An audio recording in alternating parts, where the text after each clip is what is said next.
ReZero, Side Story, The Headmaid's Restless Day Off, Chapter 1.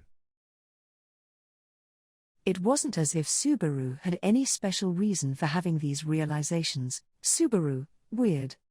The cart that was here up until now is gone. Rem, about that, I put it away while Subaru-kun was gone. Subaru, oh, okay.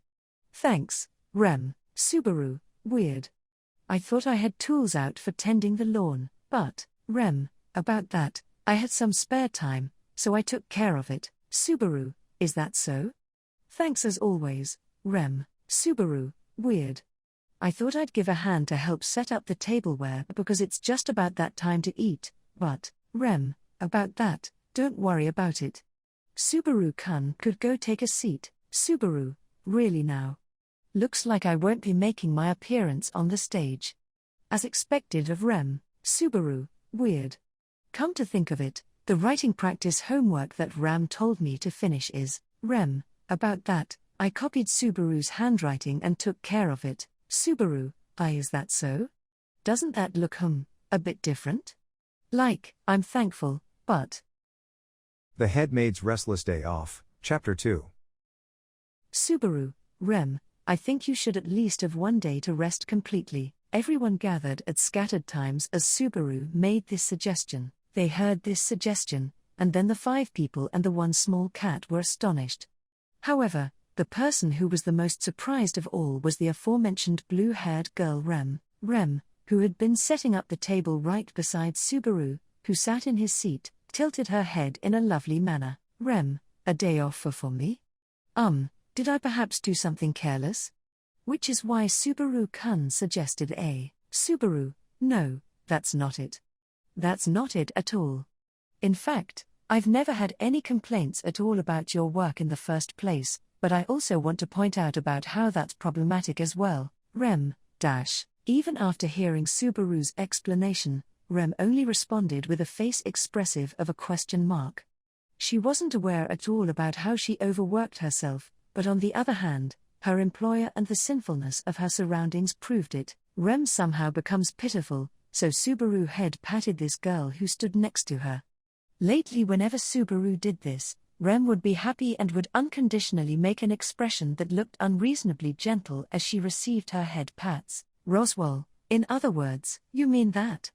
Subaru-kun wants to act as the employer for me and wants to determine the maid employment conditions. That's what you mean. The person who clearly understood the situation was this person beside the scene of Subaru petting Rem, the head of the mansion, Roswell. He had the same type of clown makeup applied to his white face this morning, and broke into a smile with his purple painted lips. Subaru, well, that's not really exact.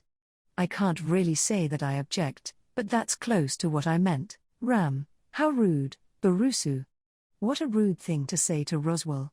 It's 100 years too early for a maid to object the master, and it's 400 years too early for Barusu. Subaru, I don't need that kind of special treatment, but do you not have something in mind as well? Ram, someone who has always been cold towards Subaru, cut into the conversation, perhaps because she was displeased with Subaru giving his opinion to Roswell like that.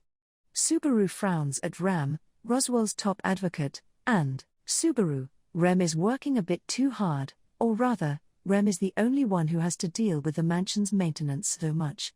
No matter how you look at it, it's too much on her. Ram, that's not true. Subaru let out a sigh in response to Ram nonchalantly shaking her head. Subaru, then who made this breakfast? Ram, Subaru, who woke up, immediately did the mansion's simple cleaning, and immediately let fresh air in. Ram, Subaru, who woke up, helped you change your clothes, and brushed your teeth. Ram, Subaru, you've continued this conversation the whole time with a composed face, haven't you? Are you a king? Ram, I'm not that great. Subaru, I'm not praising you here. The prideful Ram had an arrogant look, which made Subaru feel tired and facepalm. Then a person who hadn't been in the conversation up until now, sitting to Subaru's left side, raised her hand. Emilia, hey, may I add in something? It was a beautiful girl with soft, silver hair, the girl who said these words with a voice that sounded like a bell. She looked left and right with her bluish-purple eyes that looked like as if they had gems in it. This was the person who looked at Subaru Emilia, while looking at Subaru, who had his head turned, and Rem, who was thoroughly enjoying her head being pat. She said, "Emilia, I understand that Rem is working really hard, but Subaru and the others are working too, aren't they?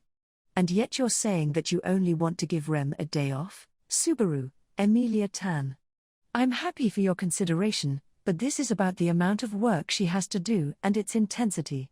If you look at it that way, Rem works too hard when compared to people like me or Ram. Ram, you're upsetting me, Barusu.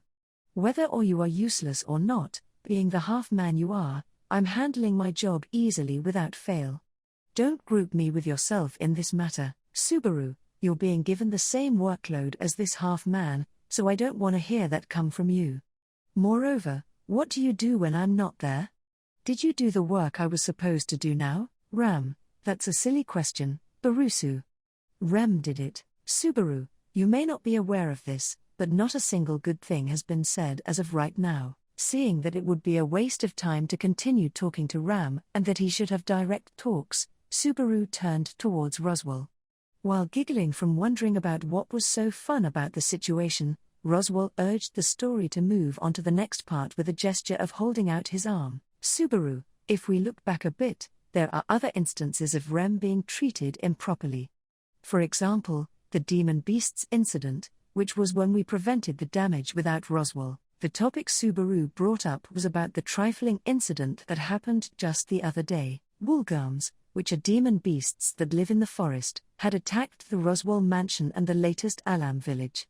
It was an uproar in which victims could be had in an instant, but this incident miraculously ended with only several casualties. On the other hand of the incident, Subaru truly did have a lot of bitter experiences, but he didn't bring that up. Roswell, though, you guys should have had arrangements to reward your efforts. In Subaru-kun's case, I think it might be hard to see your actual feelings with just the details of the request you made. Subaru, that's, well, I am grateful for that. Subaru gave a side glance to Emilia repeatedly and responded to Roswell while stammering out his words. Emilia tilted her head in response to Subaru's look, but she didn't know about the details about Subaru's reward. It would be troubling for Subaru if she knew about how he requested for various necessary arrangements to be made when he was on the promised date with Emilia. She couldn't know about this precisely so that it'd seem like he prepared the flower garden and the garland himself. Subaru, let's stop talking about things regarding my reward. However, if I received a reward for that incident, then that means Rem and Ram should get one too, don't you think? Roswell, are you saying that those two should be treated the same as yourself, a person who should be labeled as a guest, at that time? If that's so, then I think it's an unreasonable request. Subaru, even if I was something other than a guest, there's no reason in not permitting it, don't you think? Also, showing generosity here would make the times in which they show compassion skyrocket, making their loyalty max level. Wouldn't it turn out like that, Master? Roswell smiles at the insistent Subaru, and says loyalty, huh? As he looks at Ram, Subaru looks at Ram, who bowed as if she felt Roswell's look. He remembers the truth that there was a maid already with a max level of loyalty next to him, and then he realized that he failed to choose the right words for persuasion. Subaru, you block me from moving forward to no end. Ram, even if Rem's loyalty and my loyalty towards Roswell were to sway, it's pointless, Barusu. Before that, you can tie up that statement in the doubt you had when you aimed to cause internal friction. Subaru, that was when we survived that fight together too. You sure are harsh. They should have cooperated well together to some extent at that time. However, without exception, it failed to have an effect on her compassion. In response to Ram, who exhibited a refreshed, opposing behavior, Subaru becomes unsure of what to say next. However, Roswell, well, it's not like we should totally disregard Subaru-kun's opinion on the situation. Ram, Roswell-sama, Roswell, don't make a gloomy face like that, Ram. I'm not letting go of my viewpoint. It's just that there's a reason to Subaru-kun's point as well.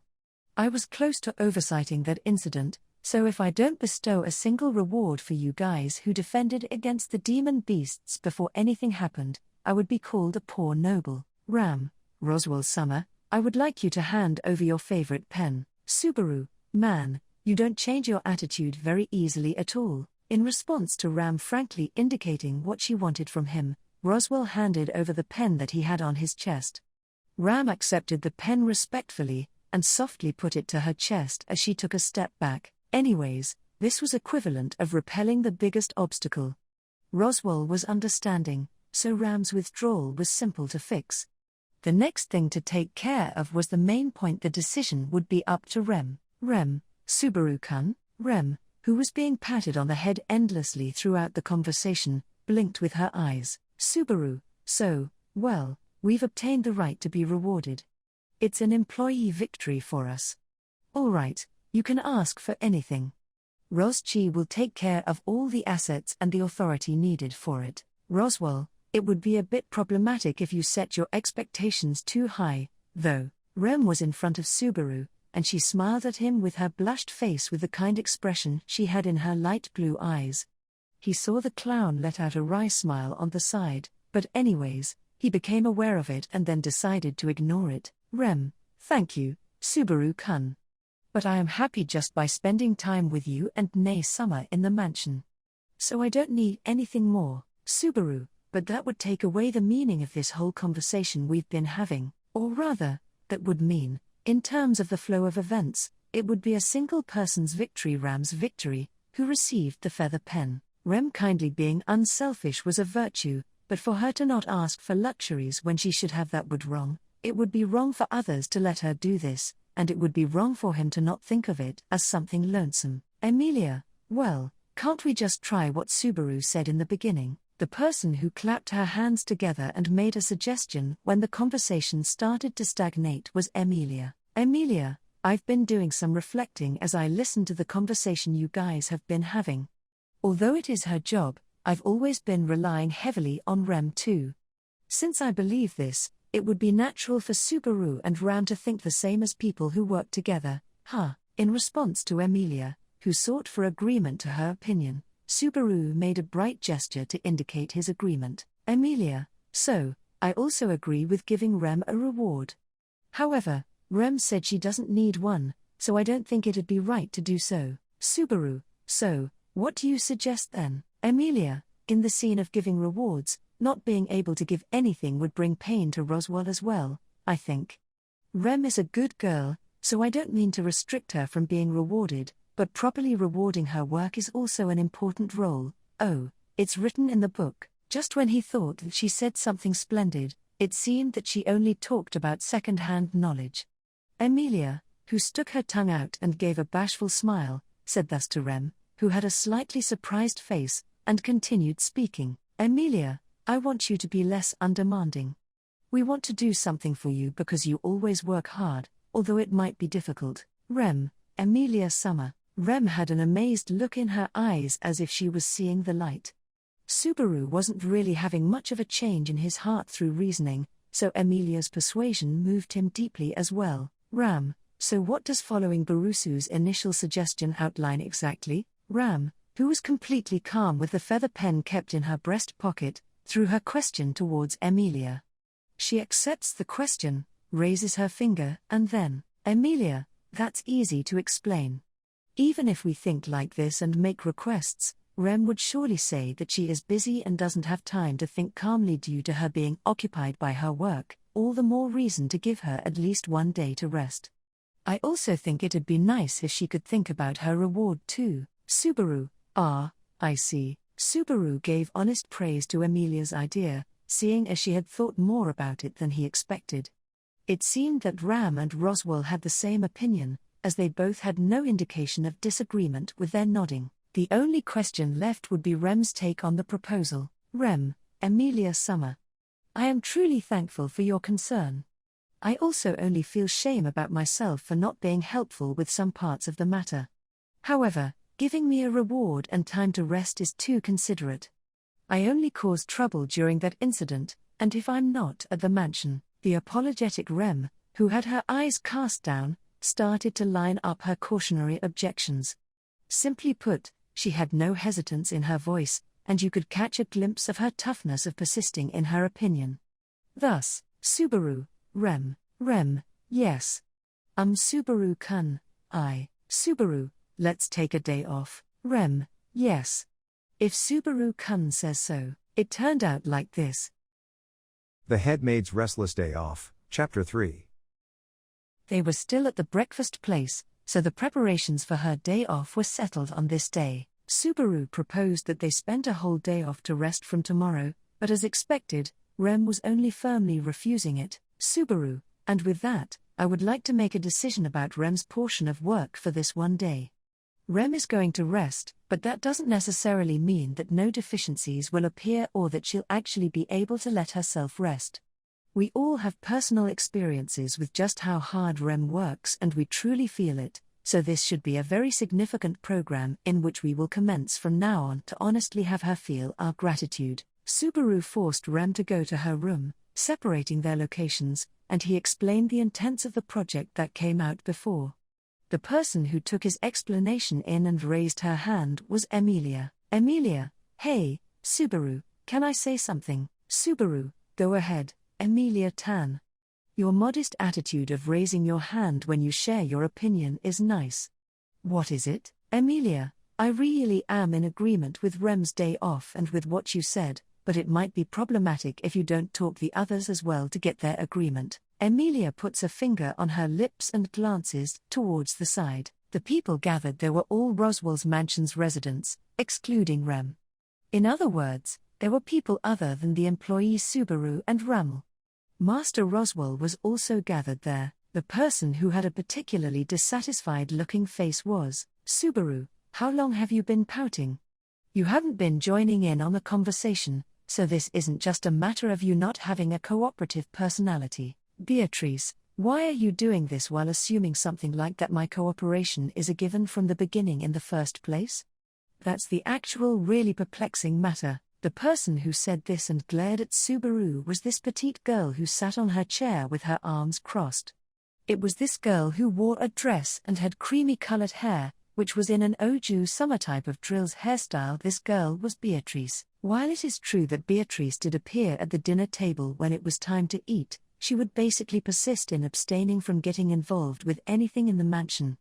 Subaru knew that she would have an uncooperative attitude this time too, so he aimed to compel her to hear him out and confronted her.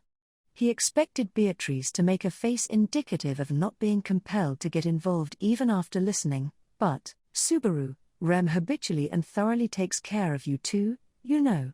Who do you think washes your underwear and washes the wet futon when you wet the bed? Beatrice, why are you saying such sudden things yourself? Such a lady like myself, when could I have possibly wet myself? You need to keep your reckless babbling in check, I suppose, Subaru. It's pretty suspicious of you to deny it so frantically like that. So you really, Beatrice, don't make a face that looks like you've come close to the truth. I'm telling you I didn't do it, so I didn't do it, I suppose. He was just teasing her, but he unintentionally got carried away with the entertainment, seeing how she responded to it. His enjoyment from messing with Beatrice ended quickly, and then he looked at another person's discontent face. Ram, Barusu, if you have an excuse for yourself, then say it quickly. It was the face of the person with such a freezing expression that her hostility was being asserted just from her eyes, something that could be done by none other than Ram. There was no other source for her displeasure for this girl who felt like she absolutely had to cooperate with this experiment in every way possible. Subaru, I don't have an excuse to give. It is what I see and it is what I called it, as in it is necessary for all of the mansion's members to unite and make up for the deficiencies created from making Rem rest. Ram, even so, dragging even Roswell's summer into your tomfoolery is going too far, considering how he is busier than Rem as well, being driven away every day with his hard work. Subaru, and so, this is what your personal assistant has to say. Subaru went past Ram and called out to Roswell, who was rocking in his chair. Roswell, let's see. As for myself, as someone who holds responsibility, being occupied with trivial matters isn't really something that should be praised. Just like Ram said, even though things may appear this way, I have a pretty busy position. Subaru, I see. Roswell, yep. I thought that it'd never be hard to keep a sense of the maid's circumstances for their labor as a master, and by circumstances I mean making sure that they had an appropriate workload and received appropriate salaries. Ram, Roswell Summer, that's. Roswell was relatively eager as a person who could view different perspectives, as opposed to Ram, who was obstinate. Surely in his case, he had a great sense to at least genuinely join in on jolly events. Subaru, hey, respect the will of the actual person in question.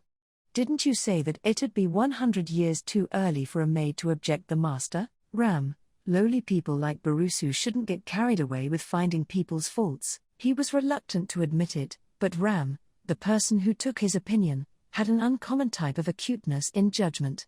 He had a bitter smile in response to her piercing look and nodded at her, as if he was thinking, so you did listen to my general opinion. Subaru, okay, well, let's talk about everyone's share of housework then. First let's do the general division of the meals, laundry, cleaning. Beatrice, did you not hear what I had to say? You didn't hear me say I wouldn't do this, I suppose. Subaru, goddamn, you are being a pain in the ass. Emilia Tan, please help. Emilia, I will not allow this to be put on the family crest. Was the saying right? Beatrice continued to resist in vain, causing Subaru to have an amazed look on her face. He left it up to Emilia to persuade Beatrice.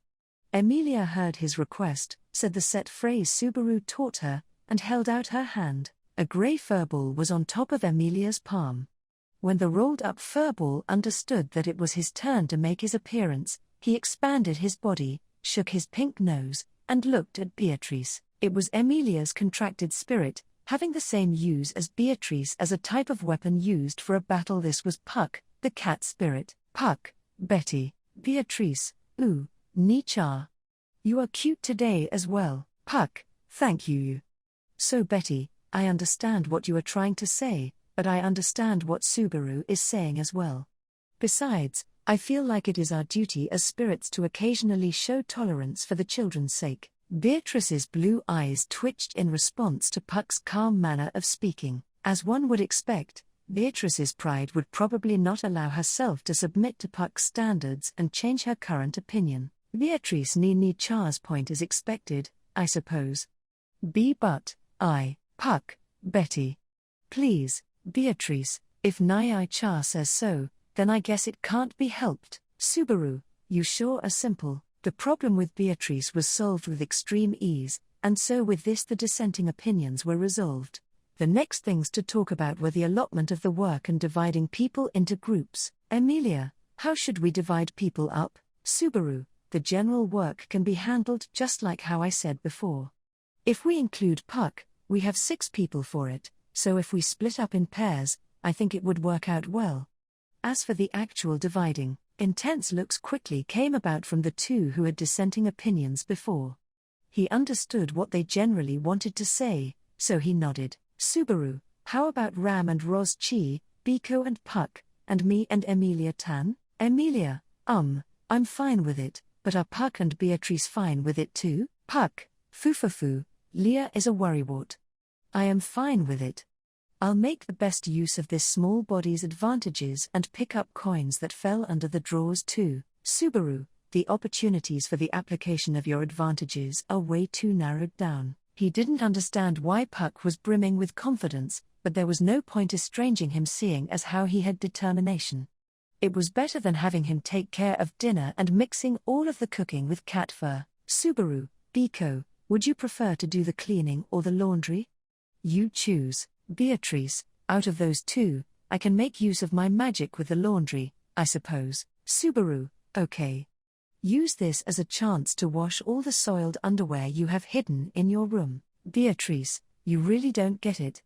I am telling you I do not do that. He soothed the enraged Beatrice, and it was decided that Puck and Beatrice would handle the laundry. The next question was who would be in charge of preparing the meals and who would be in charge of the cleaning. But, Ram, Roswell Summer and I will take care of the meals. Subaru, I'm fine with that, but why meals? Ram, because it wouldn't be necessary for Roswell Summer to go through the trouble of going somewhere if it was kitchen work, and there would be no worry about causing trouble through major clumsiness.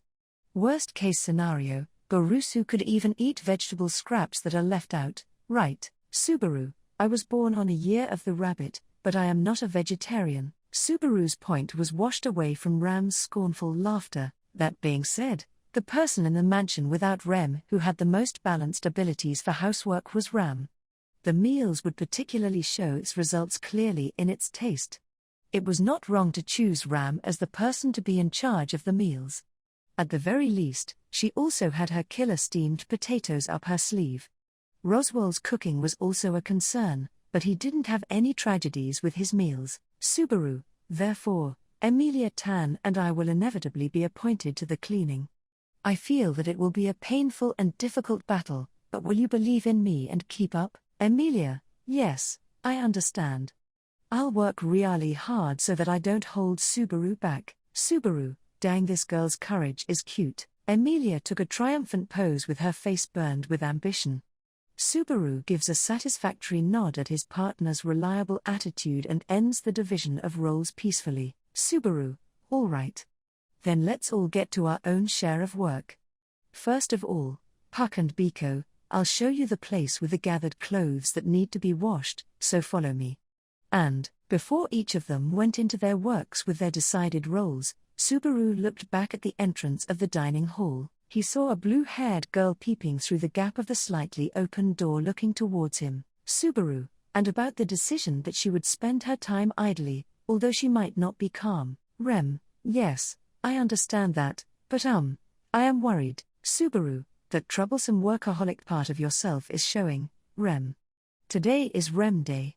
As someone who is a pro at spending time slothfully, I recommend doing nothing and sleeping on your bed. Emilia, Why? It would be a waste to spend her time that way, wouldn't it? Subaru, being wasteful of time is a day off. Subaru responded to Emilia's butting in while feeling something pierce his chest. Nevertheless, on the other side of the door, Rem had a face that was fairly indicative of not deciding to withdraw back into her room. Subaru, wearing a maid outfit even when it's been decided that you'd rest is not right in the first place. If you decide to be lazy, you should first start with your appearance. Quickly change your clothes into something slothful and dive into the bed. Rem, but all I have besides my maid outfit is my nightgown. Subaru, come to think of it, you said that before. As if that's any better. No matter how you look at it, isn't that too cruel for a girl of your age? He certainly never saw Rem or Ram wear anything besides maid clothes. It seemed like the nightgown was neglected, but that would be something you'd only standardly wear when you spend time in your own room. Subaru, it's not all right like this. Eventually, it won't be okay not being able to choose clothes at your own discretion. Well, since nothing can be done about it today, wear a maid outfit that would allow you to spend your time rather comfortably. Rem, understood. I will change into maid clothes used for a day off. Subaru, something like that exists? It looked like she had maid outfits gathered around, satisfying their purposes. It seemed that it was a lineup of outfits that were used for battle, work, and trips, though there was no reason to put a limit on maid outfits in the first place. Anyhow, once he dispersed with Rem, who was doing things with painful reluctance, Rem Day finally began. Subaru, okay. Well then, everyone attend their given work with their entire spirit. After all, there'd be no point in doing this if we make Rem believe that the mansion can't function because of her resting. Everyone? Yeah. In response to Subaru's yell intending to incur enthusiasm, Emilia pushed her first up accordingly. Each of the individuals around succeeded Emilia with their voices, and then the rather anxious single day began. The Head Maid's Restless Day Off, Chapter 4. And there she was, spending her day off with unprecedented nervousness. Rem, is it really fine for me to not help? Nay summer, Subaru-kun. Rem, who had returned to her own room, changed into her resting maid clothes just like Subaru instructed and walked around and around in her room anxiously. She simply could not stay still. To Rem, doing work was an action that was equivalent of ascertaining her raison d'etre.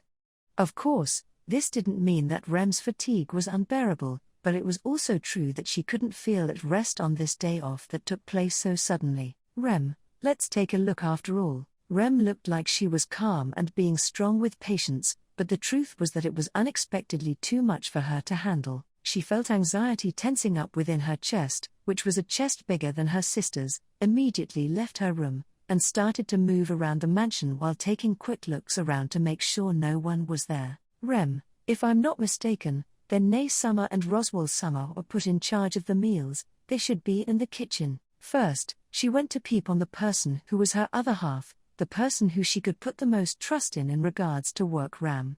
She had a tendency to be a bit slothful, although she was better than Rem when it came to thoroughness of her work and her sense of responsibility.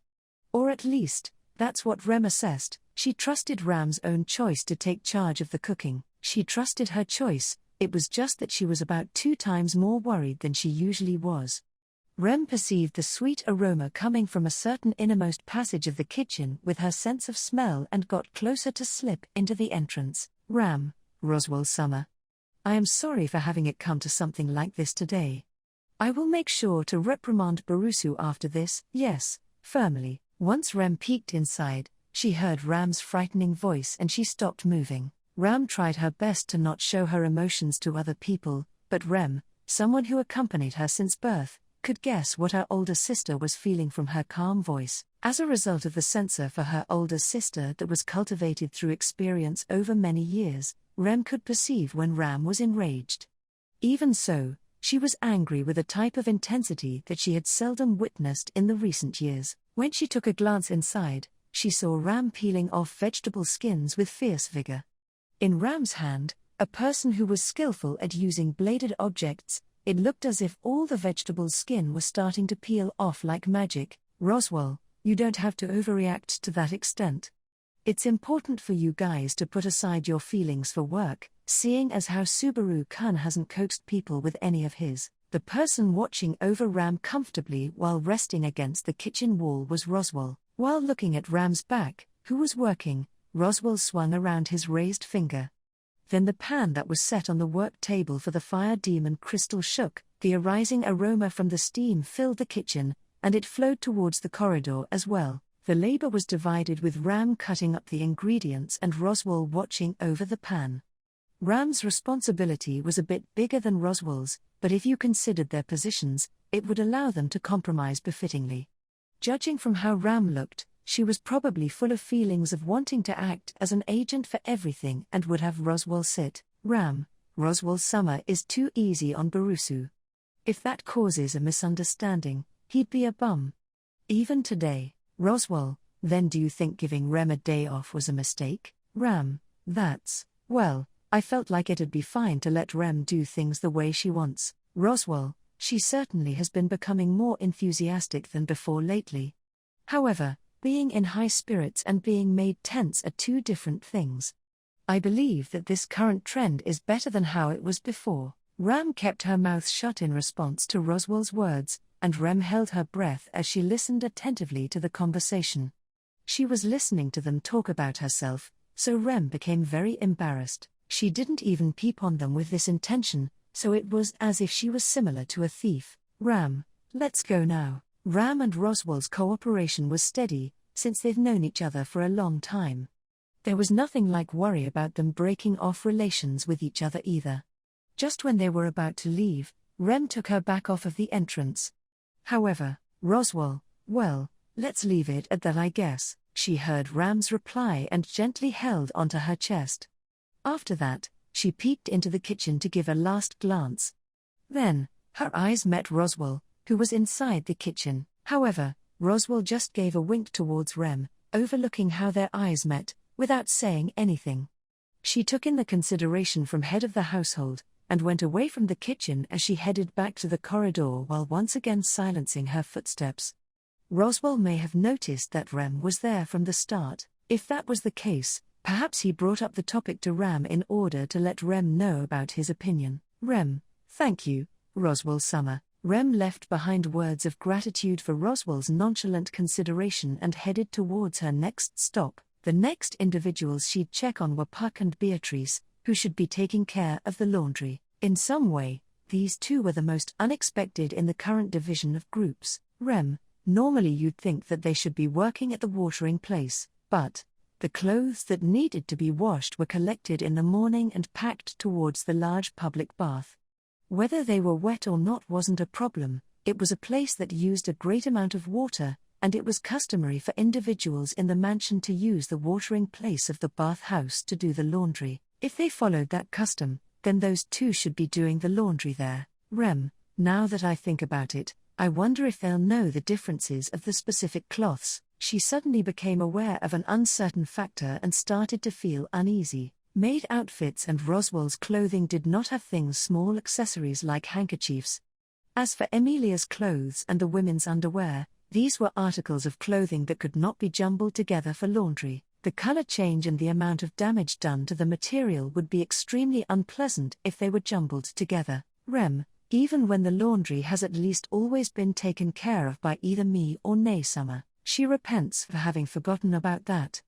Rem hurries up and runs toward the West Wing's large public path. She hears the sound of water and people talking, which confirmed that those two were there. Next she would pick up the clothes that needed to be washed before they did it recklessly and, Puck, are you sure about this, Betty? If you wash girls' underwear so recklessly its appearance will mess up. It's going to become unusable soon, so wash it with care, that's standard. You're kinda washing the underwear and the shirts one at a time, but if you don't take your time with it for these important things, Beatrice, You're well informed as expected, Ni-cha, I suppose. I'll take note of what you said. Rem was in the dressing room and covering her breath.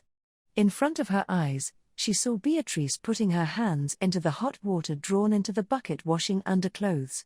Puck was floating around that scene. He shook his tail and was gazing at the small personal bathtub. Rem sensed the slight changes of mana and confirmed what Puck was doing as she stood on her tiptoes. It came into her eyes and she held her breath. She saw the clothes being covered with hot water and bubbles, turning round and round in the bathtub. He was most likely making use of his wind and water magic, sometimes dealing with a large amount of clothes at once by spinning them counterclockwise. Beatrice as well. If you looked at the situation at hand, she wasn't directly putting her hands into the bucket. The water was moving in front of her held-out hands, and it looked as if it had gained form. She was washing the underwear in a way that made it seem like she was using her own hands. This was the squandering of magic that gave an overwhelming feeling of life magic that could be used precisely because they were both paranormal existences. What they were doing was extremely advanced, yet they were using their magic superbly for the very plebeian laundry duty.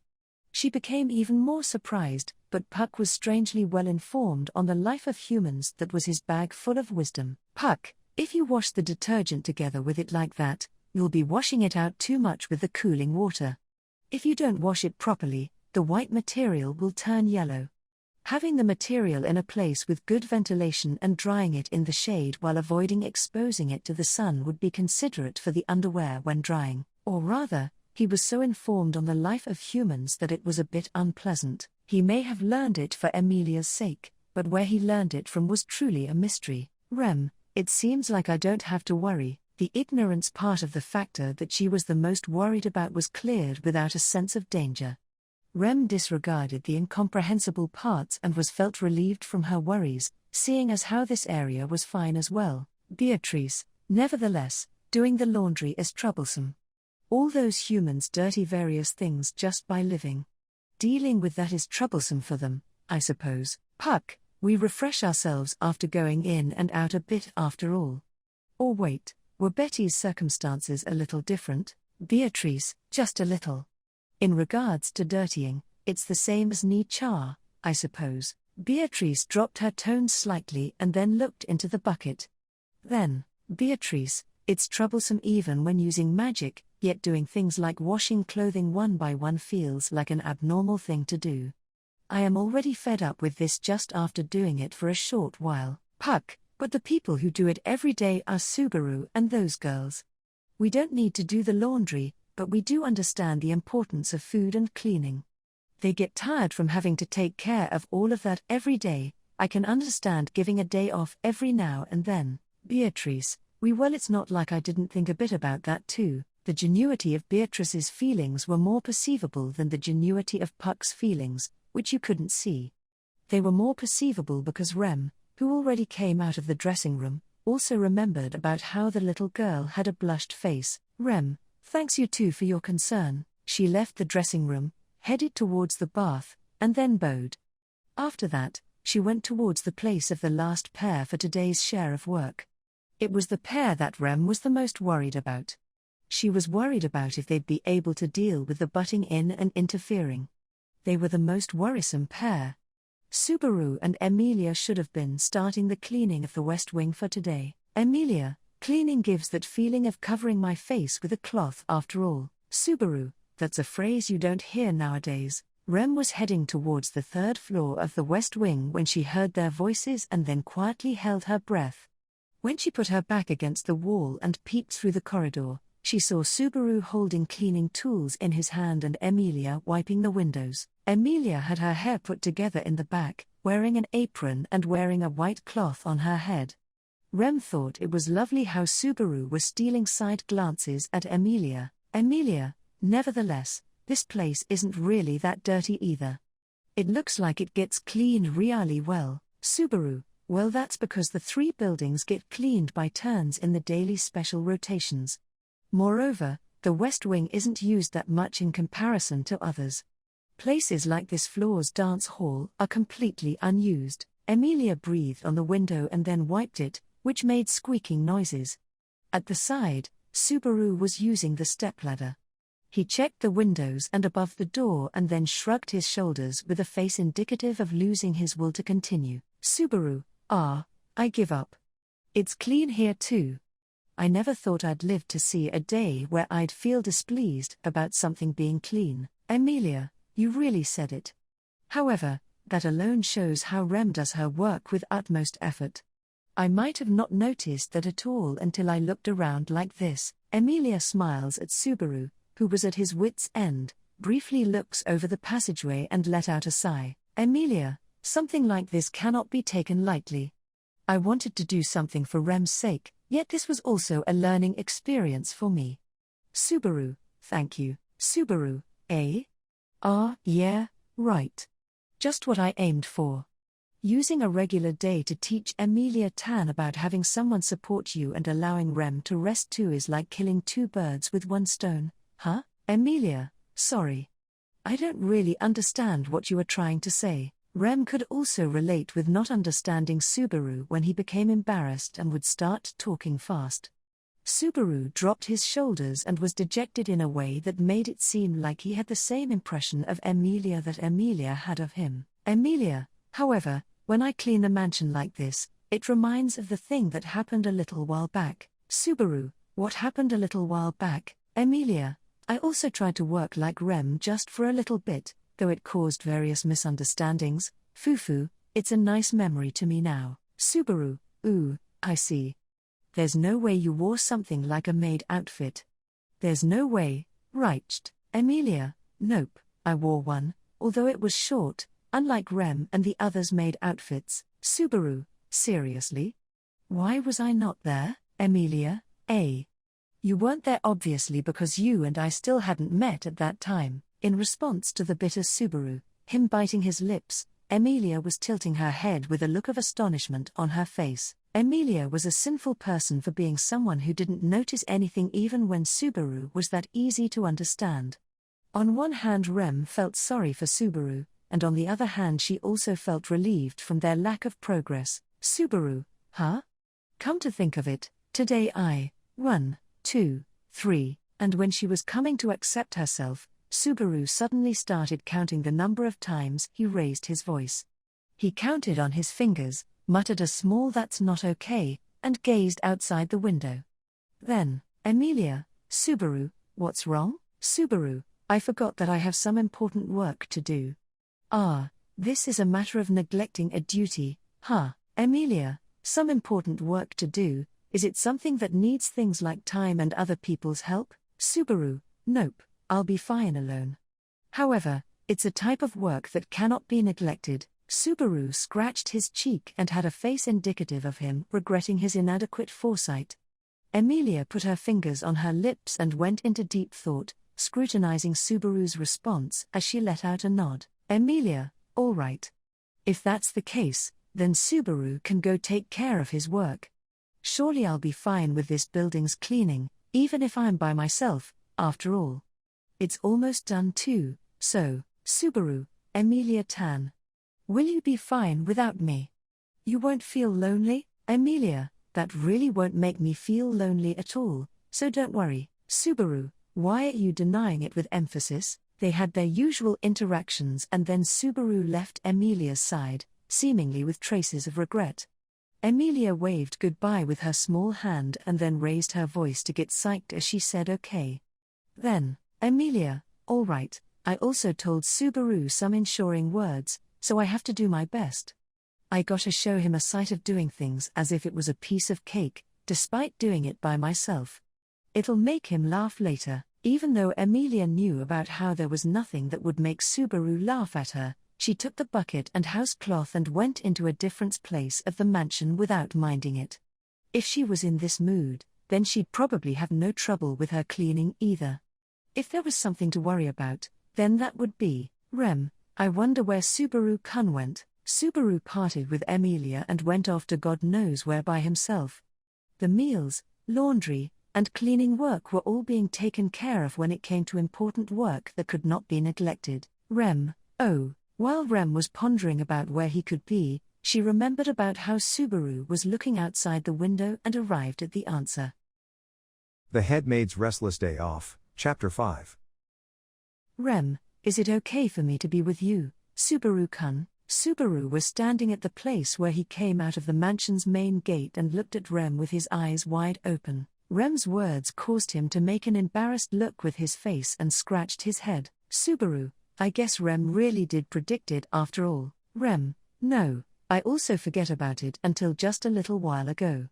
I most likely remembered it at about the same time Subaru-kun did. Rem let out a small smile and shook her head at Subaru, who appeared to have reflected on the matter. In reality, Rem possibly wouldn't have noticed if Subaru never remembered about it. That showed just about how much she had fixated on her thoughts about her sudden day off. Rem, as of today, it's been 3 days since the last check. Today it's necessary to check if the mountain's barrier is properly established, so. And the chaos of the demon beasts incident has finally settled down, so. The work that Subaru remembered and Rem had forgotten it was the confirmation of the barrier. The reason for yesterday's uproar with the demon beasts was because of them neglecting to control the barrier used for isolating the demon beasts that lived on the mountain. Thus, they stuck another new barrier onto the mountain and were checking on it in fixed intervals until it established. Today was the appointed day for that confirmation, and Rem caught Subaru when he decided to head towards the mountain. Subaru, I can go to the designated spot of the crystal stone to check things like the brightness and if it's shining by myself, you know? I'm hiking that much by myself, and yet you're still worried. Rem, I'm always worried about Subaru-kun, but that's not all of it. I want to walk with Subaru-kun. Is that not okay? Rem's proposal caused Subaru to look away and pat the tip of his nose with his finger. When Subaru brought his attention to the straightforward Rem looking at him, he let out a sigh as if he was beaten down by her persistence. Subaru, you're hiking even on a day to rest. Rem sure is surprisingly fond of the outdoors. Rem, you said that I could always rely on you whenever I'm with Subaru-kun, after all. That's what you told me, Subaru, that sure puts me on the spot. It's fine, let's go together. No road is long with good company. Rem, yes, in continuance with Subaru starting to walk, Rem walks while being half a step back. This distance and speed were the most comfortable for Rem. They weren't side by side, but she wasn't lagging behind either. However, Subaru would occasionally look back to take a glance at her. It was as if he was checking if Rem was keeping up properly. Ever since she took notice of that gesture, this position was Subaru's special seat to Rem. This time of being here with him was when she could feel the kindness of the black-haired boy's look in his eyes and his warm concern the most. Subaru, hey, Rem. This day was decided by force, but was it a bother? Rem, a bother. Subaru, you looked like you were waiting in front of the gate, but I was just kinda thinking that it didn't look like you were very calm. Never mind, can't do anything about it now. It's just a matter of taking care of things earlier. Subaru, awkwardly trying to guess Rem's emotions, caused her to look like she was about to burst into laughter. Just like Subaru said, it was too late to worry about it now, so there was no point in breaking the ice with such anxiety. However, she started to feel a slight inclination to be unkind. Rem, that's right. To speak the truth, I was arranging my thoughts when I was doing various work, and then things I wanted to do came into mind, which meant that I was prevented from doing them because of daily work. Subaru, I apologize for being ignorant. Rem, I also have various work arranged. I've avoided it today, so that might cause me to be hindered by tomorrow's arrangements and the arrangements after that day as well. It's also true that I've been bothered because of that. Subaru, I'm foolish. Why, your little kindness has been a great. Rem gave a side glance at Subaru, who was holding onto his chest and staggering. She stuck her little tongue out with real intent of doing so. He surprised her, so this was enough revenge for her. Moreover, although she was surprised, she didn't feel so bad about getting today's day off. Rem, however, I am happy that Subaru-kun worried about me. I was able to find out about what Emilia Summer and Roswell Summer normally thought about me. I want to express my gratitude for that. Incidentally, she was able to find out about Puck's mysterious brain and Beatrice's way of using fortitude magic as well. Rem also wanted to try copying that way of washing by turning the clothes round and round in the hot water. Rem's response caused Subaru to stop walking. He had his mouth wide open, and after that, he curled his lips upon realizing the fact that he had been teased by her. Subaru, it seems like you'd be intimate with me enough to pull a joke on me, and that makes me happy. Good grief, Rem, sorry. However, you truly did surprise me with something sudden. Besides, if the mansion can function like it did today without myself, then that makes me feel lonesome. Subaru, no. Even if you say that, things like housework especially cannot be done when the potential of war in the mansion becomes concentrated like it did today. Moreover, when I woke up and thought about the amount of work Rem had finished until breakfast, I actually had doubts about if the mansion would function well throughout the day with this potential of war. Rem, no matter how you look at it, that's over-exaggerating things. Subaru, can you really say that as someone who does the work of about 5 people all by herself? You can properly acknowledge yourself more, you know. I won't complain if you make a smug face just a few times every now and then. Rem could only be happy about Subaru saying that and giving her his acknowledgement. If she could get Subaru to say things to that extent, it'd also make it worth it for her to put in efforts in her work. In the mansion, today she also got a lot of words from Emilia and Roswell that made her happy. She had nothing but gratitude for Subaru, who was the first person to say something, and she started to feel nothing but feelings of wanting to repay him for his kindness. Rem, Subaru-kun. Subaru, What's up? Feel like making a smug face now. Rem, thank you. Subaru, why did you just thank me? Was I not building up for my gratitude for all these times? Subaru gets confused as if he had taken in an unexpected reply as Rem puts her hand on her mouth and smiles. She did all this to show that this boy was precious, precisely because he was not aware of it himself. The Headmaid's Restless Day Off, Chapter 6. The next morning, Rem woke up earlier than usual, took more care of her personal appearance than usual, finished the routine tasks feeling brighter than usual, and visited Ram at the usual time. Rem, halfway there, she slipped her into the towel blanket, and lifted the body of her habitually complainful sister. She sat behind Ram, whose head was shaking unsteadily, and fixed her pink hair with a comb. Rem, nay Summer, here's the steam towel. She handed over the towel steamed with hot water to the yawning Ram. The absent-minded Ram wiped her face hard with it, slowly awakening her consciousness. While she did this, Rem brought out the change of clothes, and she quickly helped Ram take off her nightclothes, changing her clothes into her uniform instead. She was now accustomed to this worker technique. Rem, you're in a very good mood this morning. Ram was completely awake. Rem was humming while dressing her up, which made Ram loosen her pale lips and mutter those words. Rem, am I? I guess so. I was able to have a very valuable day off yesterday. It also caused trouble for Nay Summer. Ram, did you rest thoroughly? Ram inquired her about her day with brief words. In response, Rem thinks about yesterday. She remembered the dinner with Ram and Roswell's collaborated meal. She remembered when the clothes were drying when Beatrice slept in the sun, along with Puck, who was sent flying by a sudden gust of wind. She remembered Emilia, who broke a vase in the middle of cleaning and then wandered around while looking like she was about to cry. And then she remembered walking with Subaru on the mountain road, along with the words they exchanged. Every one of those memories gave Rem an obvious answer to present. Rem: yes, nay summer. I had the world's happiest day off yesterday. Ram: I see. That's good then. In response to Rem answering with a smile, Ram closed her eyes and then nodded with a satisfied look. It was a facial expression that even Rem couldn't see readily. It was Ram's facial expression of feeling at peace from the bottom of her heart. She quietly turns her eyes towards the window, looking outside with that calm face. Then, Ram: Barusu makes some useful suggestions too. Huh, Rem: yes. Subaru-kun is amazing. You think so too, right nay summer? Ram: an expectation like that has made me reconsider my words. Rem's dishonest sister's reply made her give a childish pout. A gesture like this was something that Rem only showed in front of Ram, although now it was specially increased with another person. Ram was finished changing into her clothes. She took a pose in front of the mirror and Rem gave an applause. And from there, when they were leaving the passage with just the two of them, Subaru came along at the exact same time while yawning and walking in the corridor. They took notice of Subaru and then he stifled his yawning with a smile as he raised his hand. Subaru: good morning you too. Why is nay summer glaring at me in the morning? Ram: you don't know?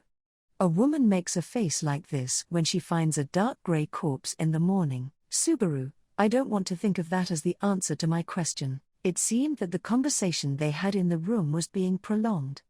Ram was cold to Subaru from the beginning of this morning. Moreover, while holding a wry smile, Rem made a decision to at least have herself treat Subaru nicely. Rem: Subaru-kun, please don't worry about it. Nay summer is just a little frank. Subaru: that doesn't act as a follow-up with how I was treated as a dark grey corpse. It failed for some reason. There would occasionally be times when Rem's attempts to show concern didn't go well. When this happened, she would tilt her head. Anyhow, Subaru sighed deeply, put aside the shock from just now, and looked at Rem. Subaru: by the way Rem, recapping on yesterday, did you enjoy your rest on your sudden day off? Rem: thanks to Subaru-kun, yes of course I did. Ram: Subaru: nay summer, you clicked your tongue right now, didn't you? Subaru glared at Ram's face from the side as she turned away. Rem was satisfied from having found even greater joy while Ram was feeling jealous about their intimacy. Subaru: well, Rem being able to smile while looking like she's enjoying herself is what matters the most. Rem, who had loosened her cheeks, spontaneously takes notice of Subaru, and Subaru also let out a smile while scratching his cheek, looking as if he was embarrassed. Subaru: so Rem, you only had yesterday as a day to think about it, but did you think about your reward? There's no way you're going to tell me something like you had tons of things to do even while resting from everything on your day off, right? Rem: I won't say that. But as for my reward, I've already received it. Subaru: seriously? I didn't hear about this. Ros-chi, that bastard. That's cold of him. Puzzling over the matter, Subaru pouted his lips at the head of the household who wasn't there. However, it was a simple misunderstanding. It was a terrible false accusation towards Roswell, because after all, Rem's reward was none other than Subaru's suggestion itself, something that was enough to accept for her. Everyone in the mansion showed concern for Rem and worked together, with no compensation, in order to come up with a solution for the one day off. Everyone made her feel her own worth. There's no way that there was any reward greater than her coming to understand that reality.